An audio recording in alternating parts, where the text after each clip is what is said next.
Ela pensava ter casado com o homem perfeito, até o dia do funeral, quando uma mulher desconhecida apareceu com 2 crianças chamando o marido dela de papai. O que Júlia descobriu naquele dia destruiu tudo que ela acreditava saber sobre sua vida. Mas essa era apenas a primeira camada de um segredo muito mais sombrio.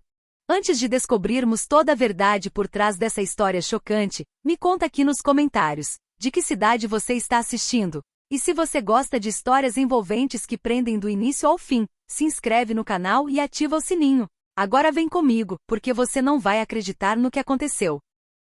Conheci Daniel numa tarde de outono em São Paulo, quando a cidade parecia estar coberta por um véu dourado. Eu tinha 26 anos e trabalhava como arquiteta numa empresa de médio porte. Ele entrou no café onde eu costumava passar as tardes de sábado, com seu sorriso desarmante e olhos castanhos que pareciam guardar histórias fascinantes. Nossa conversa começou por acaso. Ele pediu para dividir a mesa comigo porque o lugar estava lotado, e o que seria apenas um gesto de cortesia se transformou em 5 horas de conversa ininterrupta. Daniel falava sobre seus sonhos de viajar pelo mundo, sobre sua paixão por fotografia e sobre como acreditava que as pessoas eram destinadas a se encontrar nos momentos certos. Ele era publicitário, trabalhava numa grande agência e tinha aquele jeito seguro de quem sabia exatamente o que queria da vida. Mas havia também uma suavidade nele, uma gentileza genuína que me conquistou completamente. Quando nos despedimos naquela tarde, eu já sabia que tinha encontrado alguém especial. Os meses seguintes foram um turbilhão de emoções. Daniel era atencioso, romântico, surpreendente. Ele aparecia no meu trabalho com flores, planejava jantares à luz de velas, escrevia cartas de amor à mão antiga. Meus amigos diziam que eu estava vivendo um conto de fadas, e eu concordava com cada palavra. Nunca tinha me sentido tão amada, tão vista, tão completa. Havia apenas alguns detalhes que me intrigavam. Daniel era reservado sobre sua família. Dizia que eram distantes, que mal se falavam. Seus pais tinham morrido quando ele era jovem, criado por uma tia que também já havia falecido. Ele não tinha irmãos, poucos amigos próximos. Você é minha família agora, ele costumava dizer, beijando minha testa. 1 ano depois daquele encontro no café, Daniel me pediu em casamento durante uma viagem a Campos do Jordão. Foi numa noite de inverno, diante de uma lareira, com neve artificial caindo lá fora através de uma máquina que ele mesmo havia alugado para tornar o momento ainda mais mágico. Chorei, ri e disse sim 1000 vezes. Aquele homem era meu destino. Nosso casamento foi intimista, como Daniel preferiu. Apenas meus pais, minha irmã, alguns amigos próximos e 2 colegas de trabalho dele. Prefiro algo pequeno e significativo, ele explicou, e eu achei lindo. A cerimônia foi perfeita. Quando trocamos alianças, senti que minha vida finalmente fazia sentido. Os primeiros anos de casamento foram exatamente como eu imaginava. Morávamos num apartamento charmoso em Pinheiros. Eu crescia na carreira, ele prosperava na agência. Viajávamos sempre que possível, fazíamos planos para o futuro, falávamos sobre ter filhos. Daniel era o marido perfeito, atencioso, carinhoso, presente. Eu me considerava a mulher mais sortuda do mundo, mas havia pequenos mistérios que eu aprendi a aceitar. Daniel não tinha redes sociais, dizia que não gostava da exposição. Recebia poucas ligações e quando recebia, frequentemente saía do quarto para atender. É trabalho, amor, explicava com aquele sorriso que derretia qualquer preocupação minha. Eu confiava nele cegamente. Quando completamos 5 anos de casados, Daniel me surpreendeu com uma viagem para a Europa. 1 mês inteiro percorrendo Paris, Roma, Barcelona, Londres. Foi mágico. Ele fotografava tudo, dizia que queria guardar cada momento ao meu lado. Você é a melhor coisa que já me aconteceu, sussurrava toda noite antes de dormir, e eu acreditava com cada fibra do meu ser. Foi numa terça-feira comum de março quando recebi a ligação que mudaria minha vida para sempre. Eu estava no escritório, revisando plantas para um novo projeto residencial, quando meu celular tocou. Era um número desconhecido de Curitiba. Alô, é a senhora Júlia Santos? A voz do outro lado era formal, hesitante.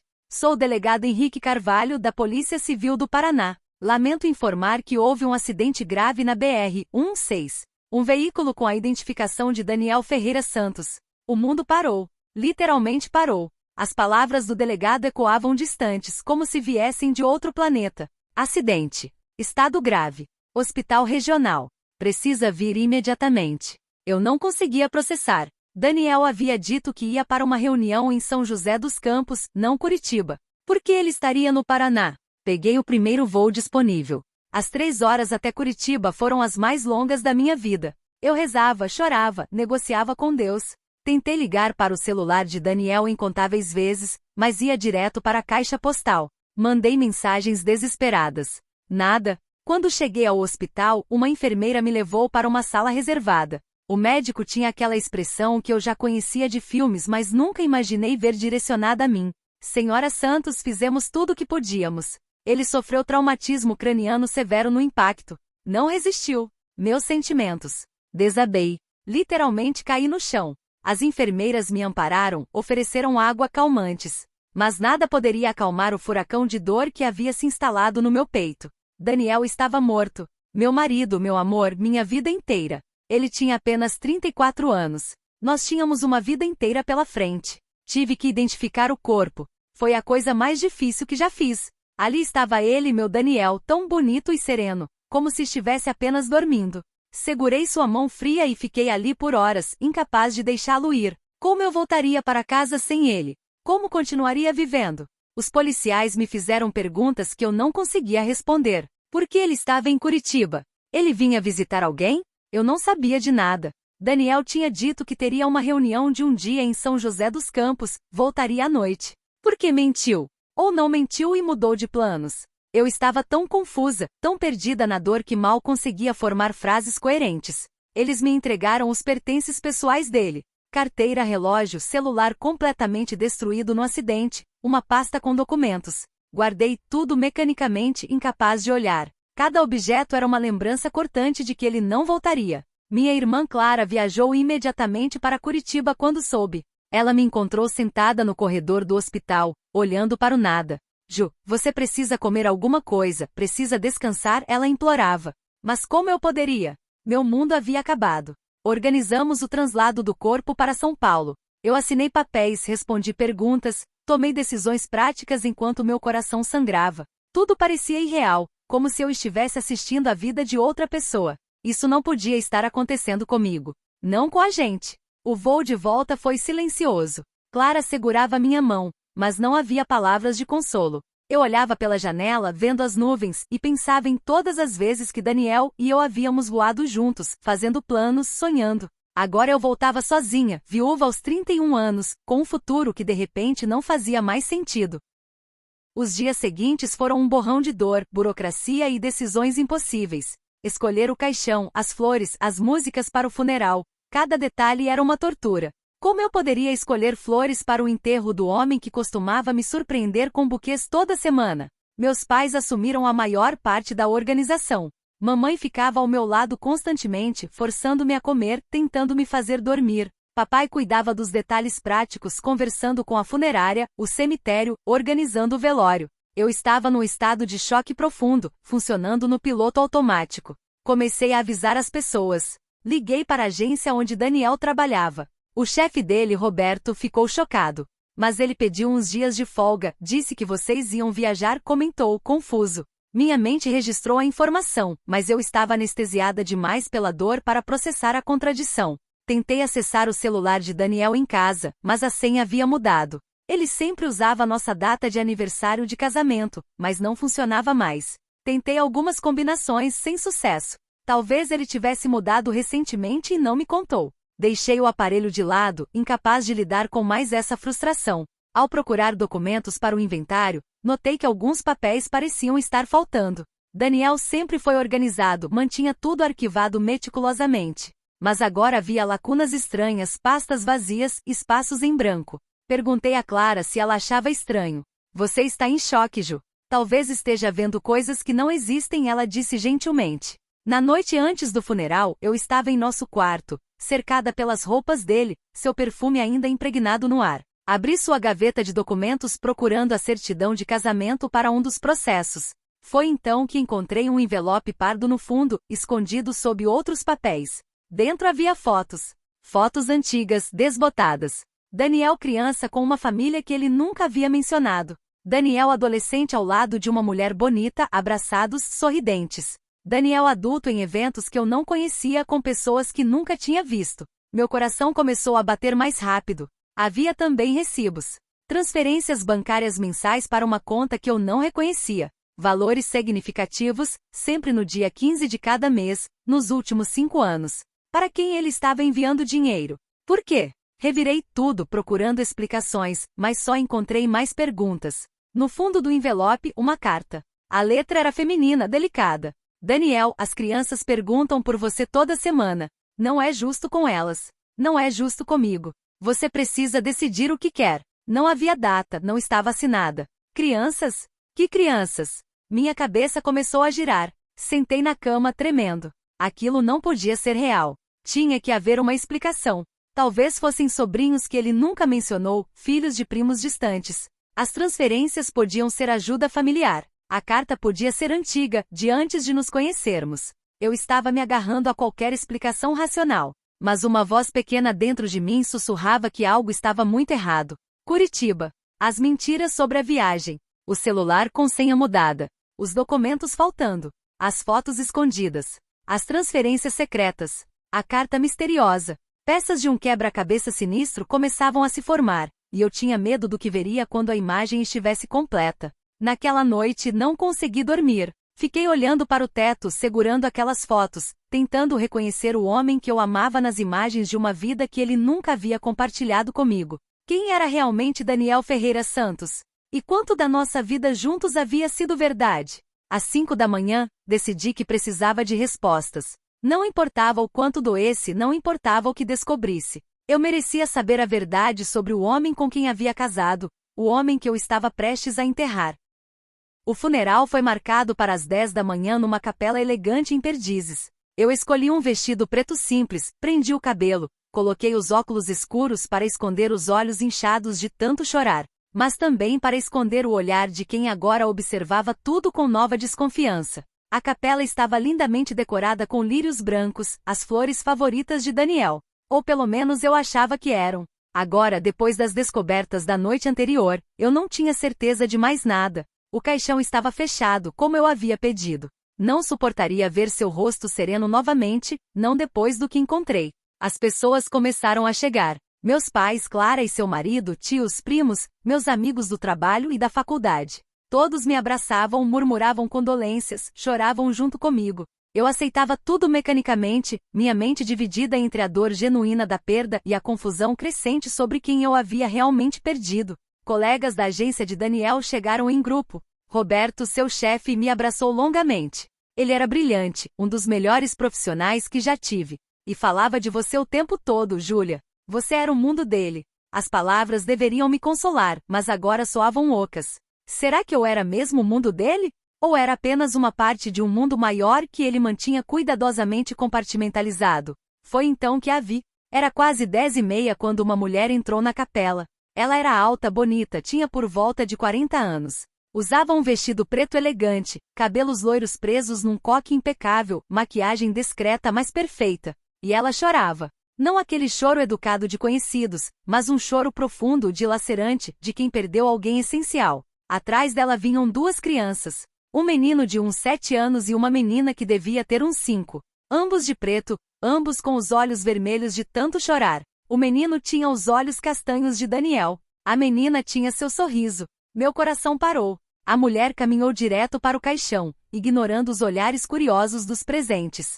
Colocou a mão sobre a madeira polida, fechou os olhos e suas lágrimas caíram silenciosamente. As crianças se aproximaram, a menina soluçando papai, papai baixinho.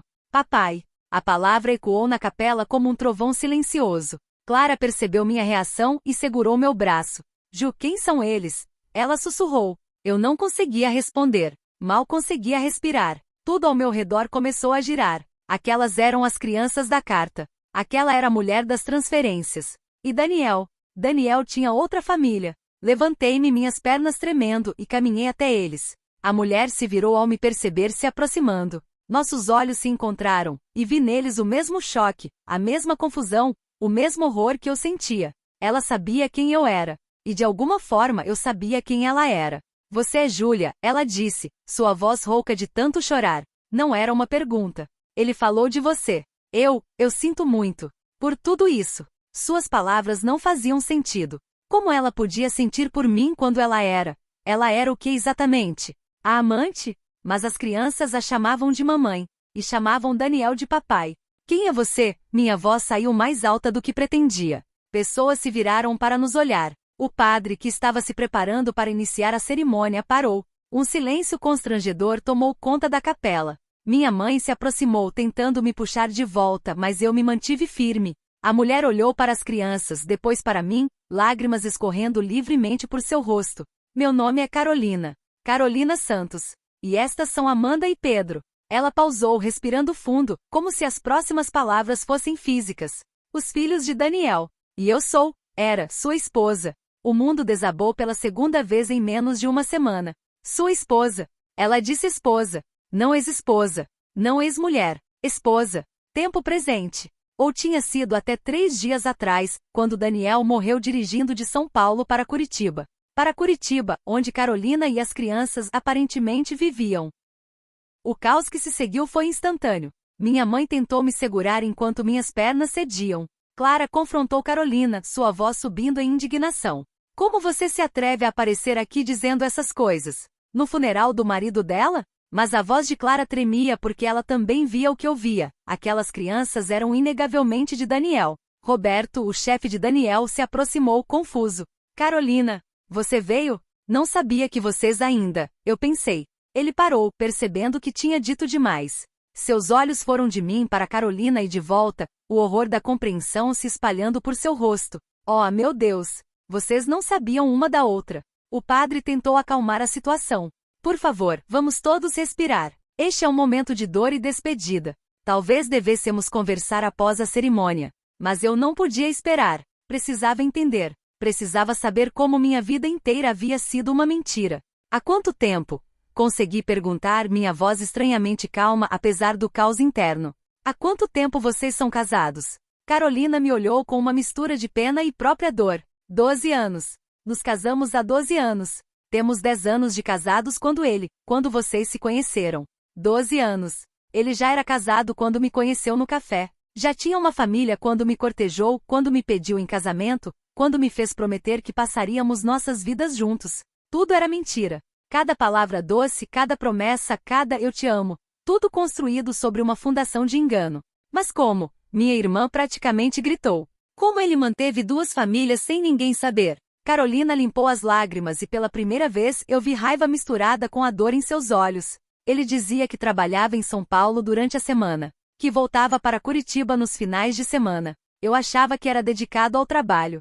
Bobo, não? Minha cabeça estava explodindo. Os finais de semana que ele dizia estar em conferências. As viagens de negócios que se multiplicaram nos últimos anos. As sextas-feiras que ele ficava até tarde no escritório. Domingo à noite quando voltava exausto de algum evento de trabalho. Tudo se encaixava perfeitamente agora. Ele estava com elas.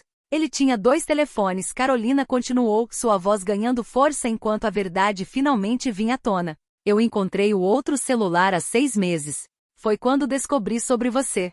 Sobre São Paulo. Sobre toda a outra vida dele. Ela olhou para as crianças que estavam sendo consoladas por uma mulher mais velha que eu não conhecia. Confrontei ele. Pedi o tempo. Disse que ia resolver, que ia contar tudo a você.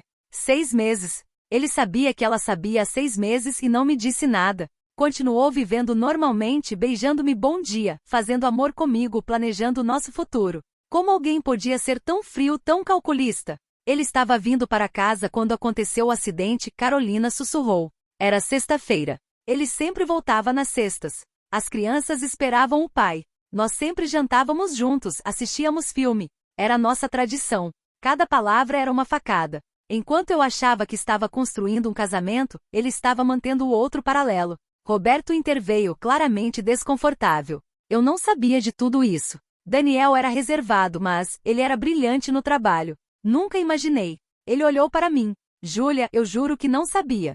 Se soubesse, teria dito algo. Outras pessoas começaram a sussurrar. Alguns dos convidados conheciam Daniel do trabalho. Outros eram meus amigos que nunca haviam suspeitado de nada.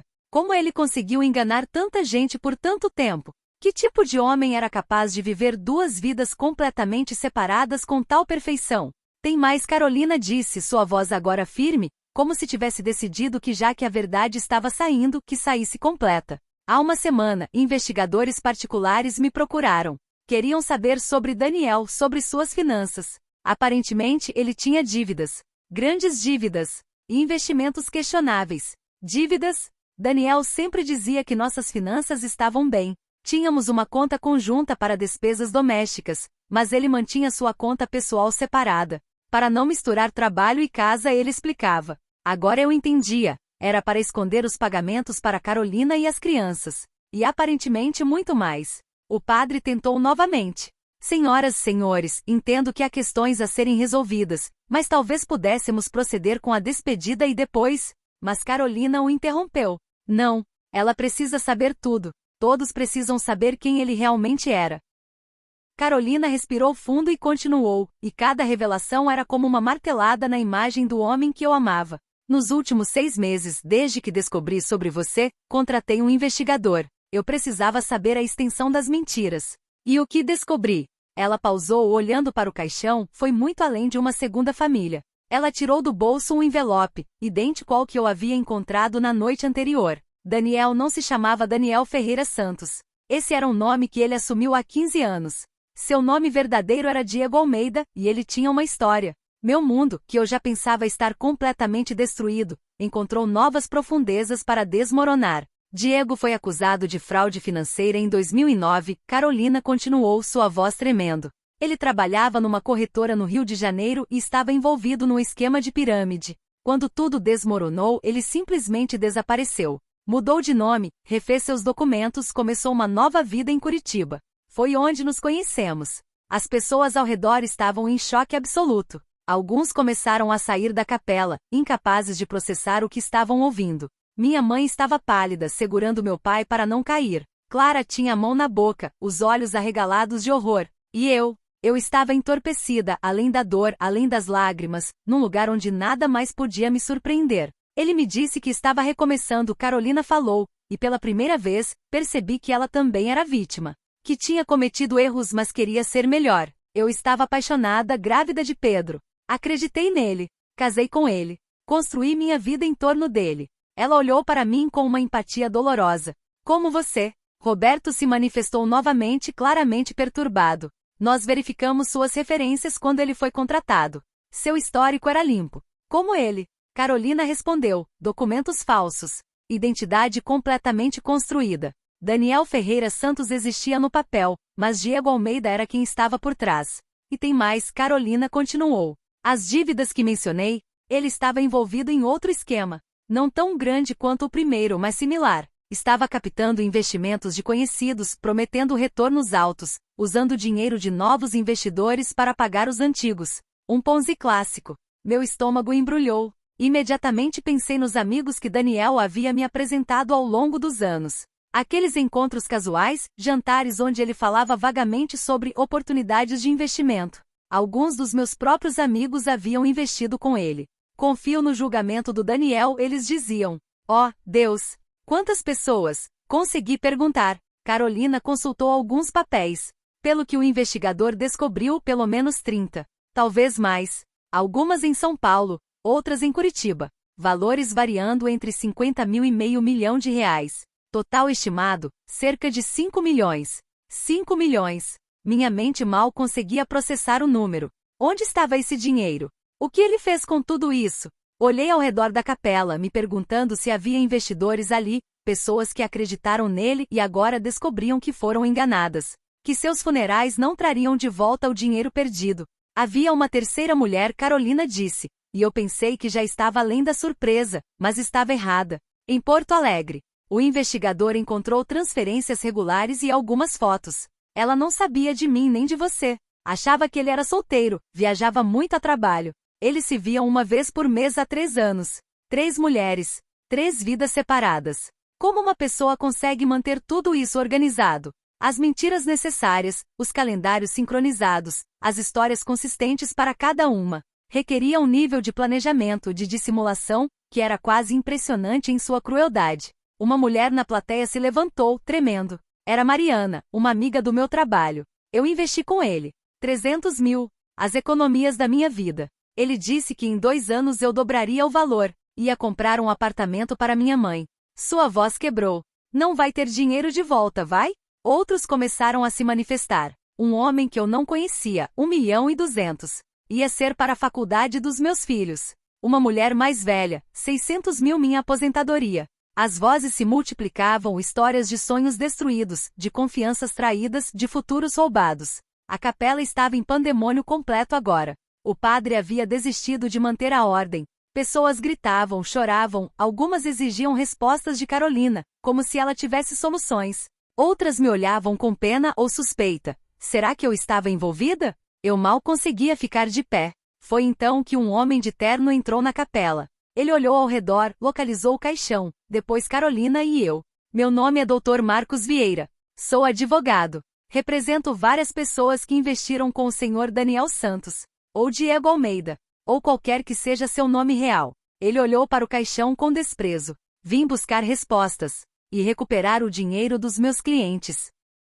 O funeral foi oficialmente suspenso. O advogado Dr. Vieira apresentou uma ordem judicial temporária bloqueando qualquer movimentação dos bens de Daniel. Até que seja feito um inventário completo e as dívidas sejam avaliadas, nada pode ser tocado, ele explicou com a frieza de quem já viu muitas fraudes antes.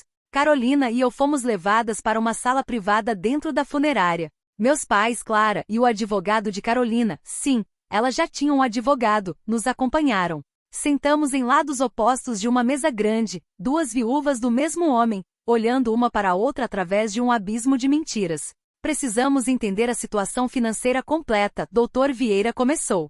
Ambas acreditam ser esposas legalmente casadas com Daniel Santos. Isso precisa ser verificado. Provavelmente um dos casamentos não tem validade legal. Olhou para mim, depois para Carolina. A senhora tem a certidão de casamento? Carolina apresentou a dela primeiro. Era de 2013, registrada em Curitiba, em nome de Diego Almeida e Carolina Mendes. Depois apresentou outro documento. 6 meses atrás, depois que descobri as mentiras, um advogado me ajudou a investigar. Daniel, ou Diego, teve seu nome mudado legalmente em 2011 através de um processo judicial. Era legítimo, justificado como proteção por ameaças relacionadas ao trabalho anterior. Tirei minha certidão de casamento da bolsa com mãos tremendo. Era de 2018, registrada em São Paulo, em nome de Daniel Ferreira Santos e Júlia Costa. 5 anos depois do casamento dele com Carolina. O advogado de Carolina, Dr. Augusto, analisou ambos os documentos.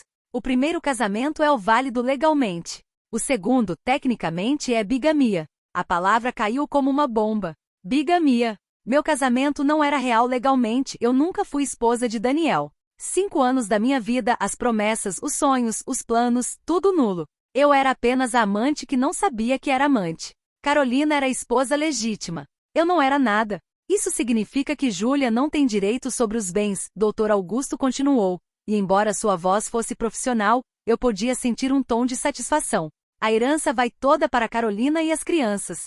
Obviamente, depois que as dívidas forem pagas, se sobrar algo. Meu pai se levantou furioso. Minha filha foi enganada. Ela é vítima tanto quanto a senhora Carolina. Não pode simplesmente ficar sem nada. Mas o advogado balançou a cabeça. Legalmente, ela não tem reivindicações. A menos que consiga provar que contribuiu financeiramente para bens específicos. Eu contribuí. O apartamento onde morávamos foi comprado durante nosso casamento, e eu paguei metade da entrada. O carro estava em nome dos dois. Móveis, investimentos que fizemos juntos. Mas como provar? Como separar o que era meu do que era dele quando tudo estava misturado numa vida que agora descobria ser ilegal? Dr. Vieira, o advogado dos investidores, interrompeu. Perdão, mas vocês estão se adiantando. Antes de discutir herança, precisamos falar das fraudes. Daniel Santos captou aproximadamente 5 milhões de reais em investimentos fraudulentos. Esse dinheiro precisa ser rastreado e devolvido. Eu não sei de nenhum investimento. Protestei. Ele mantinha as finanças dele separadas das minhas. Eu nem sabia dessas dívidas. Carolina acenou concordando. Nem eu. Descobri apenas quando os investigadores me procuraram há uma semana. Ele pagava as contas de casa, cuidava das crianças, mas nunca discutíamos detalhes financeiros. Dr. Vieira abriu uma pasta cheia de documentos. Os registros bancários mostram múltiplas contas. Algumas em nome de Daniel Santos, outras em nome de empresas de fachada que ele controlava. Houve transferências significativas nos últimos 6 meses, como se ele estivesse tentando mover dinheiro. Ele sabia que eu havia descoberto, Carolina disse baixinho. Quando confrontei ele há 6 meses, ele deve ter entrado em pânico. Começou a mover dinheiro, preparar uma saída. Ela olhou para o advogado. Há quanto desapareceu? Ainda estamos rastreando, mas parece que cerca de 2 milhões foram movidos para contas offshore nos últimos meses. Recuperar esse dinheiro será difícil, talvez impossível. Dr. Vieira olhou para ambas. O resto foi gasto. No estilo de vida, nas 2 casas, viagens, presentes. Daniel vivia muito acima do que ganhava legitimamente. Pensei em todas as viagens que fizemos, os restaurantes caros, as joias que ele me dava. Dinheiro roubado. Sonhos de outras pessoas transformados em minhas memórias falsas. Senti náusea. E a mulher em Porto Alegre? Perguntei. Ela também estava sendo sustentada por esse dinheiro? Carolina consultou seu próprio advogado que acenou. Patrícia Duarte. Ele alugava um apartamento para ela, pagava suas contas. Ela não tinha ideia de onde vinha o dinheiro. Acreditava que ele era um empresário bem-sucedido. 3 mulheres enganadas. Dezenas de investidores roubados. 2 crianças que perderiam a imagem do pai. E um morto que não podia mais responder por nenhum de seus crimes. A justiça parecia impossível. O que acontece agora? Clara perguntou, segurando minha mão. Dr. Vieira explicou. O inventário será aberto. Todos os bens serão avaliados e vendidos. Primeiro, as dívidas serão pagas na medida do possível. Investidores têm prioridade legal. Depois, se sobrar algo, vai para a família legítima. E quanto sobra geralmente? Minha mãe perguntou. O advogado fez uma expressão sombria. Em casos assim, raramente alguma coisa. Os bens normalmente cobrem uma fração das dívidas. Carolina e as crianças provavelmente ficarão com pouco ou nada. E Júlia? Ele olhou para mim com pena. Legalmente não tem direito a nada. O silêncio que se seguiu foi pesado. Carolina olhava para as mãos, provavelmente calculando como sustentaria 2 filhos sozinha. Eu olhava para o nada, percebendo que não apenas perdi meu marido, mas também minha casa, minha segurança financeira, e 5 anos da minha vida que nunca recuperaria. Há uma coisa, Dr. Augusto, advogado de Carolina, falou hesitantemente. O seguro de vida. Daniel tinha uma apólice significativa. 500 mil reais. Todos olharam para ele. Mas há um problema. A apólice tem 2 beneficiárias listadas. Carolina e Júlia, 50% cada.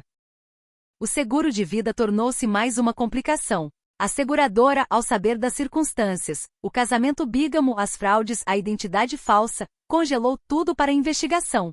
Pode levar meses até anos, Dr. Vieira nos informou. E eles podem alegar fraude na contratação se Daniel mentiu na aplicação. Nas semanas seguintes, minha vida se desintegrou. A notícia se espalhou rapidamente. A mídia local pegou a história. Publicitário de sucesso mantinha dupla vida e esquema Ponzi. Repórteres me ligavam sem parar. Eu me tranquei na casa dos meus pais, incapaz de voltar ao apartamento que agora seria vendido para pagar dívidas. O trabalho foi compreensivo e me deu licença, mas eu sabia que as pessoas especulavam se eu estava envolvida. Mariana, minha amiga que perdeu 300 mil reais, parou de falar comigo. Outros amigos se afastaram, desconfortáveis ou desconfiados. Carolina me ligou 2 semanas depois do funeral. Sua voz era cansada, mas gentil. Júlia, sei que isso é estranho, mas... Você gostaria de conversar? Acho que somos as únicas que realmente entendem pelo que estamos passando. Concordei. Nos encontramos num café discreto. Depois de um silêncio constrangedor, ela disse, não tenho raiva de você. Você foi enganada tanto quanto eu. Chorei. Como não vi os sinais? Carolina respondeu, porque ele era um mestre em manipulação. Homens assim estudam você e se moldam para preencher seus vazios. Conversamos por horas. Ela falou do Daniel que conhecia, Diego na verdade. Um homem carismático, pai presente nos fins de semana, doce e ao mesmo tempo secreto. As crianças estão devastadas, contou. Como explico para uma criança que o pai não era quem parecia? Falei do meu luto confuso. Não sei quem estou perdendo. Carolina refletiu. Acho que havia partes reais. Talvez ele amasse, à sua maneira distorcida, egoísta e incapaz de ser honesta. Nos meses seguintes criamos uma amizade improvável. 2 mulheres unidas pelo trauma. Ela me apresentou Pedro e Amanda, crianças que não mereciam aquilo. O processo legal se arrastou. O inventário revelou ainda mais dívidas. Apartamentos vendidos, carros e bens leiloados. No final, sobrou pouco mais de 400 mil reais, divididos entre 32 investidores. Cada um recuperou quase nada. Carolina ficou sem nada e voltou para a casa da mãe. Conseguiu emprego como professora e começou do zero, aos 42 anos com 2 filhos. Eu perdi menos financeiramente, mas perdi 5 anos, minha confiança e a capacidade de confiar. Voltei ao trabalho, mas tudo parecia sem cor. Patrícia de Porto Alegre tentou processar a família de Daniel por danos emocionais. O processo foi rejeitado e gerou tensões. O seguro de vida foi liberado parcialmente, R$ 250 mil, divididos entre mim e Carolina. Ela usou para dar entrada num apartamento e criar um fundo educacional. Eu paguei terapia e guardei o resto. O dinheiro parecia manchado. 1 ano depois, Carolina reuniu todas as vítimas. Foi estranho, mas catártico. Compartilhamos dor e começamos a nos perdoar. Mariana falou comigo pela primeira vez. Eu estava com raiva porque era mais fácil. Nos abraçamos e choramos juntas. Aprendi que sou mais forte do que pensava.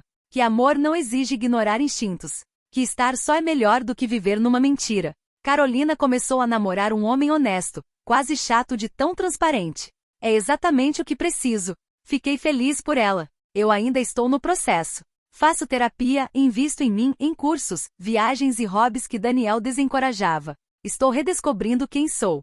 Pedro me disse algo profundo. Posso ficar com as coisas boas do meu pai e deixar as ruins irem embora? Respondi que sim. Hoje sigo em frente, mais sábia e cuidadosa, mas não cínica. O segredo descoberto no funeral destruiu minha vida, mas me libertou da ilusão. Prefiro a verdade difícil à mentira confortável. Quando penso em Daniel, sinto tristeza pelo homem que poderia ter sido. Pelas vidas arruinadas, pelos filhos crescendo à sombra das mentiras. Mas sinto gratidão por ter sobrevivido e reconstruído. Casei com o amor da minha vida e descobri o segredo no funeral. E embora ele tenha destruído tudo, também me deu a chance de começar de novo, desta vez, com os olhos bem abertos. Fim.